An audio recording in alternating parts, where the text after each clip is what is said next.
Bonsoir tout le monde. Ça fait vraiment longtemps que j'ai pas fait de podcast sur cette chaîne-là. Mais ce soir, ça me tentait d'en faire un. Et aujourd'hui, je voudrais parler d'un sujet qui a un rapport, comme d'habitude, au Canadien de Montréal. Mais avant ça, j'aimerais souhaiter mes sympathies à la famille Godreau, même si je sais qu'il écoutera pas cette vidéo-là. C'est un accident tragique qui s'est passé. Et le plus triste là-dedans, c'est que ça aurait pu être évité. Je ne vais pas passer plus de temps que ça là-dessus. Mais je voulais quand même souhaiter mes sympathies en hommage de Johnny Godreau et Mathieu Godreau. Donc ce soir, j'aimerais parler d'un joueur que vous connaissez très bien, le numéro 14 actuel des Canadiens de Montréal, Nick Suzuki. Et j'aimerais vous parler statistiquement de ses performances depuis qu'il est entré dans la Ligue nationale. Et je voudrais comparer ses performances à Claude Giroux, qui est désormais rendu un joueur des Sénateurs depuis 2 ans. Et je sais pas s'il va terminer sa carrière à Ottawa. Mais c'est pas ça le point principal. Le point principal est que Claude Giroux est un joueur qui a fait 1000 points dans sa carrière. Et c'est sur ça que je voulais vraiment regarder les statistiques de Nick Suzuki. Là, je me demandais ces dernières années, est-ce que Nick Suzuki pourrait être le premier joueur à faire 1000 points depuis Guy Lafleur? Avec les Canadiens, probablement Guy Lafleur, le dernier qui a fait 1000 points. Il n'a vraiment pas eu beaucoup à Montréal. Je vais même aller faire une recherche pour savoir comment est-ce qu'il l'a eu. Donc, j'ai les statistiques devant moi. Le meilleur joueur d'un point de vue statistique qui a joué pour le Canadien de Montréal, c'est bien évidemment Guy Lafleur, qui s'est rendu à 1246 points, suivi de Jean Béliveau avec 1219, Henri Richard à 1046 et son frère Maurice à la quatrième position, que lui a 966 points. Donc Henri Richard a même plus de points que Maurice, mais c'est pas l'important. L'important, c'est que dans l'histoire du Canadien de Montréal, il y a seulement 3 joueurs qui ont réussi à faire l'exploit de faire 1000 points de leur carrière. Et ça, c'est quand même assez impressionnant. Peut-être maintenant bientôt 110 ans que les Canadiens existent. Et il y a seulement 3 joueurs dans l'histoire qui ont réussi à faire 1000 points. C'est sûr que c'est relativement beaucoup. Mais si on pense par exemple juste aux Oilers Edmonton, qui ont par exemple Wayne Gretzky, ça c'est l'évidence même. Mais il y a Mick David qui arrive à 1000 points. Il y a Dreisaitl qui va probablement faire 1000 points aussi. Il y a peut-être même Ryan Nugent-Hopkins qui va probablement faire 1000 points aussi. J'aimerais quand même parler de Thomas Plekanec qui se retrouve à la 13e position des meilleurs pointeurs de l'histoire du Canadien. Ça veut dire qu'on n'a pas juste eu des pointeurs à Montréal, et ça on le sait. On a surtout eu des bons gardiens, des gardiens générationnels comme Patrick Roy. Et je considère que Carey Price fait partie des meilleurs gardiens de l'histoire. Mais que Thomas Plekanec soit 13e, c'est quand même assez drôle. Et ça veut vraiment dire qu'on a rarement eu des équipes très offensives au Centre Bell. C'est dommage. On a presque toujours eu des bons gardiens à Montréal, mais c'est la plupart du temps l'offensive qui n'arrivait pas à suivre le reste. Et c'est ça qui est en train de changer, comme on le voit avec Slakowski, Demida, et probablement Nick Suzuki s'il continue sur une bonne progression. Mais tout ça pour dire que Nick Suzuki pourrait se glisser probablement dans les rangs des meilleurs pointeurs de l'histoire du Canadien, surtout si Thomas Plekanec l'a fait dans le passé. Et là, on va en revenir euh, à ce que je voulais faire depuis le début, comparer Nick Suzuki à la carrière de Claude Giroux, qu'il est maintenant bientôt en train de finir. Mais si on revient aux bases, Claude Giroux est un joueur qui s'est fait repêcher en 2006. Nick Suzuki est un joueur qui s'est fait repêcher en 2017. À partir de là, je ne tiens pas en compte les blessures que les joueurs ont pu avoir, ou je ne tiens pas en compte le niveau de points par match. Je tiens seulement en compte l'âge à laquelle les années ont été commencées et le résultat des points qu'ils ont fait dans la Ligue nationale. Et vous allez comprendre assez vite quand mon tableau marche. Dans le fond, leur première année, les deux avaient 18 ans, bien évidemment. Ils venaient d'être repêchés. Claude Giroux a joué dans la LHJMQ et Suzuki a joué dans la OHL, qui est la Ligue junior ontarienne.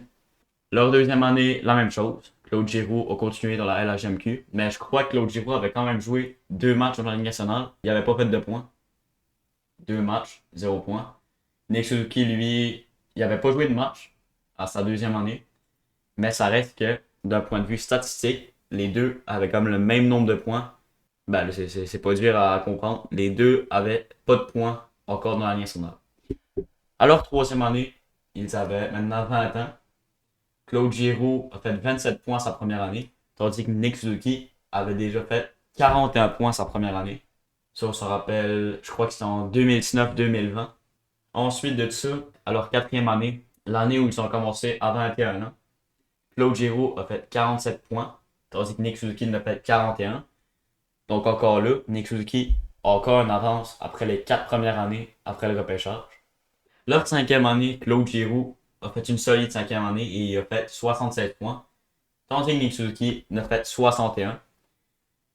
Là, ainsi de suite. Leur sixième année, Claude Giroux en a fait 93, ce qui est excellent d'un point de vue statistique.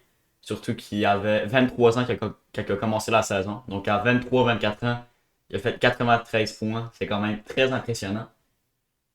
Tandis que Nick Suzuki en a fait 66. La septième année est encore plus pertinente parce que Claude Giroux a été blessé et a seulement fait 48 points. Tandis que Nick Suzuki, là c'est la fin de cette année, a fait 77 points. Donc, au total, si on additionne tous les points que Claude Giroux avait après ses 7 premières années, il avait 291 points, tandis que Nick Suzuki en a présentement 286. Qu'est-ce qu'on peut comprendre avec ce graphique-là? C'est tout simplement que les deux joueurs ont eu un début de carrière très similaire.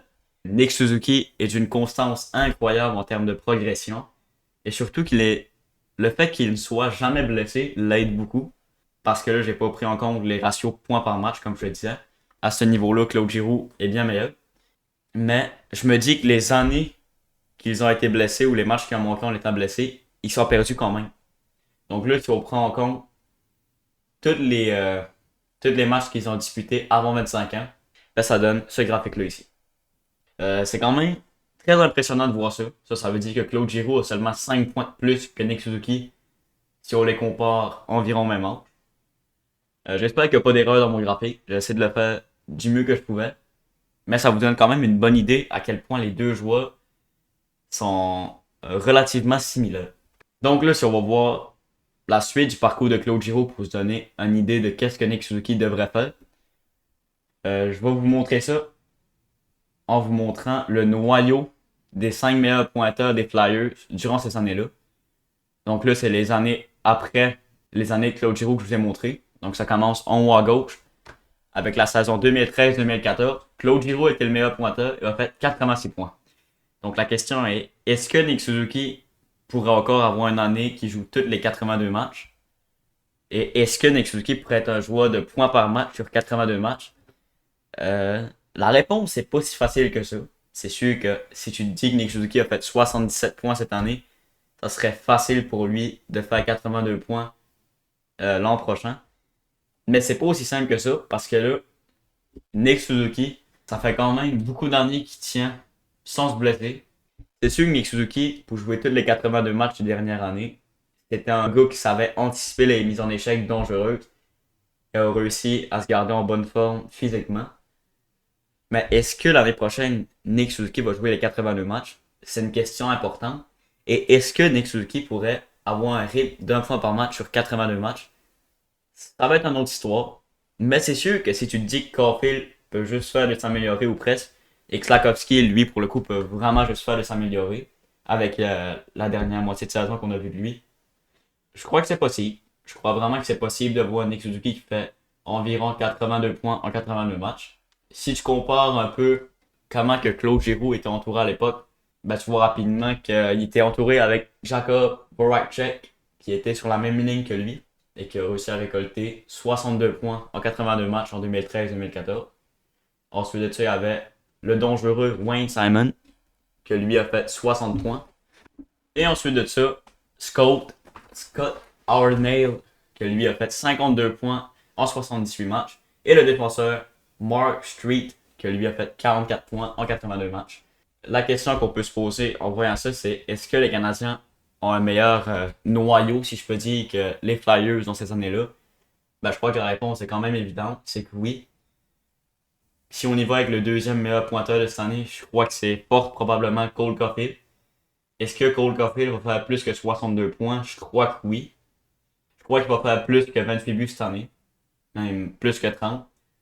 Ensuite de ça, Wayne Simon avec ses 60 points. Est-ce que Slakowski peut battre ça? Je crois que oui. Et ensuite, est-ce qu'on a deux joueurs qui pourraient faire plus que 50 points après notre premier trio? Je crois qu'il y a des chances. Mais là, c'est une autre question. Est-ce que Mike Matheson pourra faire plus que 50 points cette saison? Mais on voit rapidement que les Canadiens se sont construits un vraiment bon noyau. Je sais pas si Cole Caulfield pourrait être un gars de premier trio si on veut aspirer à une équipe championne de la Coupe Stanley. Mais c'est là qu'Ivan Demidov va rentrer en jeu parce que là, cette année, on l'a pas. Mais la saison 25-26, on va avoir Ivan Demidov qui va probablement faire 60-70 points à son année recrue. Je m'attends de grandes choses de lui. Donc, si on se dit qu'Ivan Demidov pourrait remplacer Cole Caulfield et qu'on se dit que Demidov est un joueur plus talentueux et qui pourrait faire plus de points, c'est sûr que ça pourrait venir aider les statistiques de Nick Suzuki. Puis, je crois que c'est un point très important à penser que là, Nick Suzuki fait des points, mais il est quand même tout seul. Présentement, il n'est pas nécessairement bien entouré. Il y a tout le temps des joueurs qui l'aident à faire des points, mais je crois vraiment que Nick Suzuki est un fabricant de jeu complet. Et là, ça revient à la question, est-ce que Nick Suzuki pourrait être le centre numéro 1 d'une équipe championne? Et plus que le temps avance, plus que je me dis oui, mais seulement si c'est notre troisième meilleur attaquant de l'équipe. Et là, bien sûr, je pense à Slafkovský et Demidov qui pourraient être meilleurs que lui. Donc, on est vraiment bâti pour l'avenir. Est-ce qu'on a une équipe parfaite? Non, je trouve pas qu'on a une équipe parfaite. Mais les Canadiens seront une équipe aspirante à la Coupe Stanley entre 2026 et probablement même 2030-2031. Ça va être très intéressant à suivre dans ces années-là. Avec Reinbacker à droite de la première paire, et là, je sais pas si ça va être Hudson ou Gouli, probablement Kaden Gouli. La seule chose que je trouve qui nous manque présentement, c'est un défenseur gaucher de premier plan. Kaden Gouli ne devrait pas jouer sur une première paire si on veut aspirer à une Coupe Stanley. Lane Hudson, pareil, je crois que ça devrait être un gars de deuxième paire défensive avec beaucoup de temps sur l'avantage numérique. Là, je le diminue pas, mais c'est pas un gars, selon moi, qui pourra défendre des joueurs comme McDavid et McKinnon si on veut aspirer à une vraie équipe. Je vous rappelle, une équipe qui pourrait faire la finale année après année, un peu comme Tampa Bay et les Panthers dans les dernières années. Et là, je parle de Nick Suzuki qui pourrait potentiellement atteindre le plateau des 1000 points. Mais là, ça c'est sans parler de Juraj Slafkovský qui a déjà 2 ans de jouer pendant que Nick Suzuki et Claude Giroux jouaient dans la LHMQ et respectivement dans la OHL. Juraj Slafkovský, lui, c'est comme si il y a déjà 60 points d'avance sur les deux joueurs. Je sais pas si vous comprenez ce que je veux dire. Là, ils vont entamer sa saison de 20 ans. Et comme on peut voir chez les deux joueurs, quand ils entamaient leur saison de 20 ans, les deux n'avaient pas encore de points.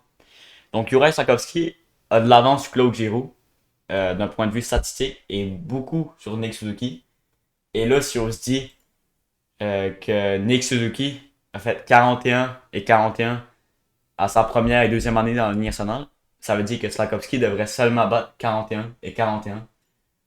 Et je crois que c'est réalistiquement très probable que Juraj Slafkovský fasse plus que 41 points dans les 2 prochaines années à venir. Et ensuite de ça, on a Ivan Demidov, que lui n'a pas encore rentré dans la Ligue nationale. Mais je crois que ce gars-là va être terrifiant pour les autres équipes. Il pourrait peut-être avoir un parcours semblable à Nikita Kucherov. Peut-être pas avec les saisons de 100 points qu'il a fait, mais un joueur constant d'un point par match, qui à chaque présence sur la glace est dangereux.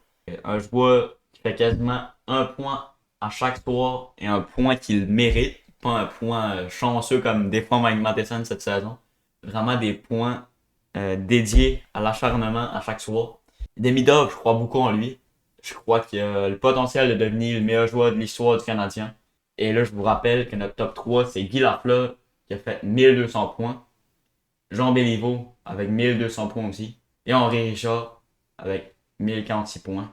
Est-ce que Ivan Demidov, d'un point de vue statistique, pourrait être meilleur que ces gars-là?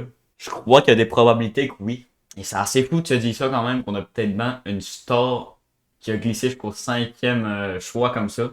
Mais je crois que c'est possible. Je crois que c'est réaliste de penser ça. Ben, pas nécessairement réaliste parce qu'il y en a qui vont me trouver fou de penser ça. On peut comparer un peu les carrières, les débuts de carrière de chaque joueur. Et on voit rapidement que le trio, le premier futur trio du Canadien, que je crois que ça va être Slafkovský, Suzuki et Demidov, vont commencer leur carrière vraiment du bon pied. Le Demidov n'a pas encore commencé sa carrière. Mais Slafkovský a bien commencé sa carrière. Nick Suzuki a un très bon début de carrière d'un point de vue statistique et sur la glace aussi. Et ça va peut-être dire que notre premier trio actuel devait être dans le top 10 de l'histoire du Canadien de Montréal. Et là, je parle des trois joueurs, d'un point de vue statistique et impact aussi. Parce qu'il faut pas oublier que Slafkovsky et Suzuki sont déjà de très bons joueurs défensifs. Et que Demida est pas nécessairement un bon joueur défensif, mais avec son vouloir de s'améliorer, ce qui fait toute la différence avec Matvei Mishka. Je crois que Demida, sans être un joueur d'infériorité numérique, je crois qu'il pourrait être loin d'être nuisible en zone défensive. Comme par exemple à 5 contre 5, je crois que Demida va être important. Et ensuite de ça, s'il est capable de faire un point par match, ça serait tout simplement spectaculaire. Et j'aimerais ça. J'aimerais ça que nos trois joueurs de premier trio deviennent des joueurs un peu générationnels pour l'histoire du Canadien. Ça serait vraiment le fun à voir. Surtout qu'on les aura pendant des années et des années. Et j'ai bien hâte de voir comment la saison va commencer. Je vous rappelle, le premier match, ça va être le 9 octobre contre Toronto au Centre Bell. Ça, c'est rare que ça commence au Centre Bell. Donc, je suis content et j'ai hâte de voir ça. Là, ça va être Lane Hudson qui va probablement commencer la saison. C'est aussi, ça va être très intéressant. Ce que j'ai pensé, c'est un peu fou, mais je me dis, si Lane Hudson pourrait miraculeusement gagner le trophée Calder cette année et que Demidov aurait des chances de le gagner l'an prochain, ça serait fou quand même. Hein. On aurait deux joueurs de suite qui gagneraient le trophée Calder et qui auraient un impact ensuite dans la Ligue nationale. Ça serait fou. Et il y a des petites probabilités quand même, malgré que là, Lane Hudson aura comme rivalité McLean Celebrini, Will Smith, même Matt Vemishka. On peut même dire Shane Wright. On pourrait même dire Logan Stankoven. Il commence à être vieux, je trouve, pour être considéré comme un espoir au Tropic Calder. Mais il respecte encore les règles. Donc c'était tout pour cette petite vidéo. J'espère que vous l'avez apprécié. Je vous souhaite une très bonne fin de journée et à la prochaine.